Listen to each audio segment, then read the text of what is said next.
$2,626.75 I've spent in my first 2 months of real estate.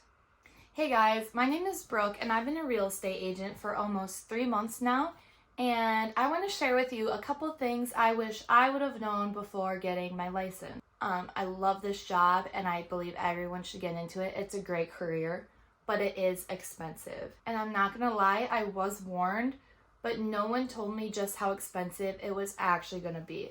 All this stuff really adds up, so I'm here to show you exactly how much I've spent and on what I've spent it on and how I want to grow my business. I just want to put it out there that all real estate agents are, not all, but most real estate agents are independent contractors, so they essentially have their own business. This is specifically for Minnesota and even more specifically the Twin Cities area. I believe it's going to be all the same fees for every state. They just might range a little bit in price, but it's all generally the same. Pre-licensing courses. In Minnesota, you have to take 3 30-hour classes for a total of 90 hours before you can get your license. There is a few different schools that you can go through that Minnesota authorizes, and they have class bundles that range from $402 to $649. I personally did a bundle that was $489, and it included all 3 courses, study material, textbooks, and it had a pass or don't pay guarantee. So if I didn't pass, then they gave me my money back. Moving on to the proctoring fees, throughout the courses, I had to take multiple different quizzes and exams that required a proctor. They had an online proctor that was $18 for each exam, and if you didn't pass, then you had to take it again, which a few of them I had to take a couple times, so I ended up spending $234 on my proctoring fees. And then it got time for me to take the final exam, which was $68 each time I took it. It's really uncommon to pass your first time. A lot of people have to take it multiple. I spent $612 on my exams, and since I did not pass the first time, I actually got that $489 back. So that's how much I spent on the pre-licensing courses. And then after that, it's time to apply for your license. In Minnesota, it is $117.50 just for the application, and then there is a $20.25 transfer fee for them to get your license to your broker, which you have to have. You have to be sponsored by a broker in order to be a realtor. Every 2 years, I have to pay $71.25 to renew my license. I also have to have 30 hours of continuing education every 2 years. So it's going to be $300 to $600 on top of your $71 just to renew your license. And then you have to join the National Association of Realtors, which breaks down into the Minnesota Association of Realtors, which breaks down even further into the Minneapolis Area Association of Realtors. So the application fee is $175, and then the membership dues is $595. And then to renew your membership for the National Association of Realtors is $195. $175 for the Minnesota Association of Realtors, and another $175 for the Minneapolis Area Association of Realtors.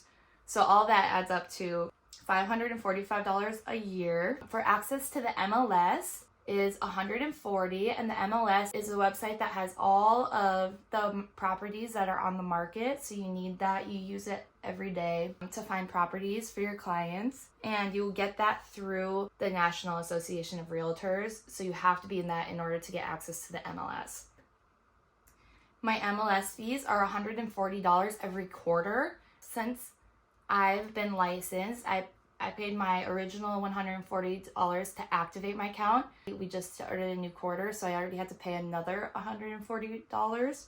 To set up your Supra E-Key, it's going to be $50. A Supra is a lockbox that is in front of most of the houses that are on the market. I would need to have my Supra account to get into the house, so that's $50 to set that up. My Supra E-Key is $12 every month. The brokerage I chose was Keller Williams. It's going to be different fees for every brokerage. Some of them are going to be cheaper, some of them are going to be more expensive. The more expensive ones offer you a lot more. That's why I chose Keller Williams, because I thought They offered me so much for the price. So my onboarding fee was $199. That included my first 100 business cards, my headshots, setting up my email, my app, my website. And then my brokerage is $25 a year for one of the programs that we do. My tech fee is $100 a month, and that is for my email, my website, and my app. Also, my insurance is $30 a month. Printing fees is 7 cents per black and white copy and 16 cents for a colored copy, which does add up, you will see. As soon as you get your license, they're going to tell you to lead generate, because once you get leads, they turn into clients, and then your clients either buy or sell a house, and that's how you make money. I just want to add in that you do not have to spend money on any of these activities I'm about to talk about, but the agents that do often find more success.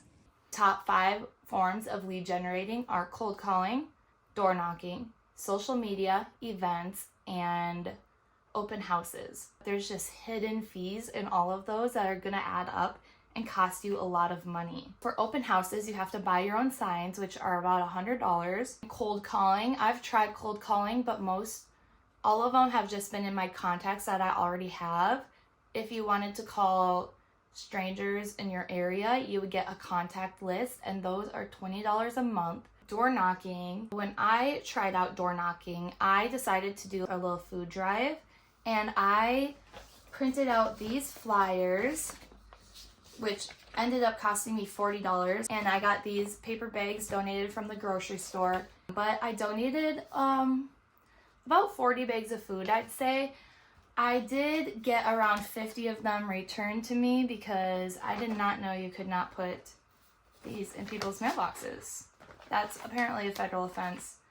Yeah, you can't put stuff in people's mailboxes. You have to have some sort of flyer or brochure or something to give them if they don't answer, and you can't tuck them in the mailboxes, so then you have to buy little plastic baggies or something to hang on their door handle. Brochures or flyers are like $50 to $150. Social media is a really big form of lead generation, and I have yet to pay for ads, but so far my posts have only been reaching my followers. If I really want it to get seen by a lot of people, especially in my area, I'm gonna have to pay for ads, which are about $155 a month.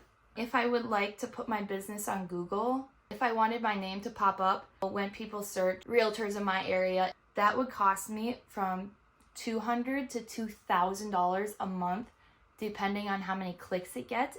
Okay, I'm barging in because I forgot to talk about events, which is the most expensive form of lead generation. There's all different sorts of events you can do for your clients. I was talking to a really successful agent, and he has 4 events per year, which is the recommended amount, and they cost him anywhere from $1,000 to $5,000.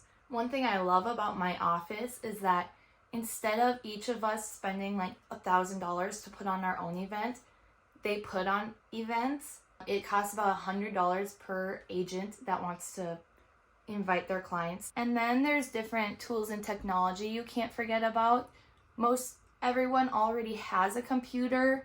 I already do. I've had this for over 4 years now, and it's worked for me so far, but it's really not reliable. It's been very glitchy, and I need to invest in a new one pretty soon. The other thing I bought was actually the thing my phone is sitting on right now. So if you're on my Instagram or TikTok and you see any of my house tours, I'm always using this stabilizer to take the video with my phone so that's not all shaky. I spent $150 on that.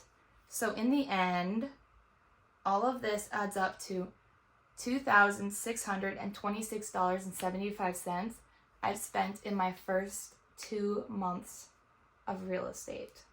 It's a lot, and there's more I want to invest in that I haven't yet. So that's one of the biggest things I want you to know before you get your license. Thank you for watching. Bye.